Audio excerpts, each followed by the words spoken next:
નમસ્તે મિત્રો, મજામાં હશો? મિત્રો, સારા કાર્યો કરવા માટે વધુ ધન દોલતની જરૂર નથી. દરેક જણ પોતાની ક્ષમતા પ્રમાણે એ કરી શકે છે અને ઘણા લોકો કરી પણ રહ્યા છે. એના વિશેની આ વાર્તા. હું બસમાં ચડી ગયો. અંદર ભીડ જોઈને હું અસ્વસ્થ થઈ ગયો. બેસવાની જગ્યા નહોતી. બસ ત્યારે જ એક વ્યક્તિએ એની સીટ ખાલી કરી. ખાલી સીટની બાજુમાં ઊભેલો એક માણસ ત્યાં બેસી શક્યો હોત, પરંતુ તેના બદલે એ સીટ એ ઊભેલા વ્યક્તિએ મને ઓફર કરી. આગલા સ્ટોપ પર ફરી એ જ વાત બની. બીજા કોઈએ સીટ ખાલી કરી. એ ઊભેલો વ્યક્તિ બેસી શક્યો હોત, પણ એણે એ સીટ કોઈ બીજાને ઓફર કરી. સમગ્ર પ્રવાસ દરમિયાન આવું 4 વખત બન્યું. એ માણસ એક સામાન્ય કામદાર જેવો દેખાતો હતો. આખા દિવસનું કામ કર્યા પછી કદાચ એ ઘરે પાછો ફરી રહ્યો હતો. છેલ્લા સ્ટોપ પર જ્યારે અમે બંને ઉતર્યા, ત્યારે મેં એની સાથે વાત કરી કે ભાઈ, જ્યારે તમને ખાલી સીટ મળતી હતી ત્યારે તમે તમારી સીટ બીજાઓને કેમ આપી દેતા હતા? એના જવાબે મને આશ્ચર્યચકિત કરી દીધો. એણે કહ્યું, સર, હું મારા જીવનમાં બહુ ભણ્યો નથી કે ઘણું જાણતો નથી.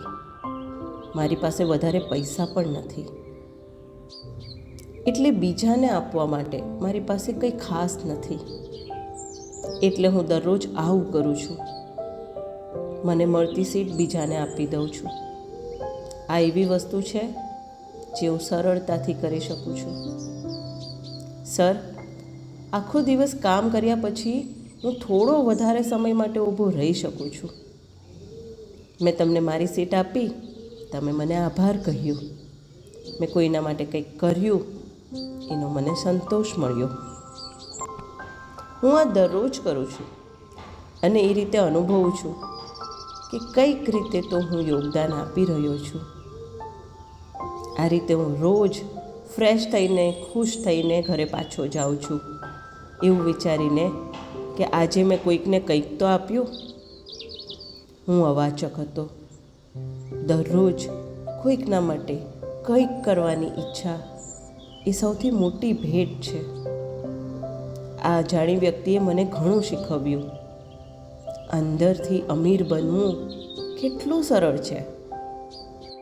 સુંદર કપડાં, બેંકના ખાતામાં ઘણા બધા પૈસા, મોંઘા મોંઘા ગેજેટ્સ, એસેસરીઝ, લક્ઝરી, શૈક્ષણિક ડિગ્રીઓ, આ બધું તમને સમૃદ્ધ અને ખુશ બનાવી શકે છે કે નહીં? પરંતુ બીજાના માટે કંઈક કરવાનું, કોઈકને કંઈક આપી છૂટવાનું એક નાનકડું કાર્ય તમને દરરોજ સમૃદ્ધ અને ખુશ અનુભવવા માટે પૂરતું છે. મિત્રો, કેવી લાગી આ વાત? સાચી વાત છે ને? સારા કાર્યો કરવા માટે વધુ ધન દોલતની જરૂર નથી. મનથી નક્કી કરીએ, કોઈકના માટે કંઈક કરીએ અને દિલથી અમીર બનીએ. અસ્તુ.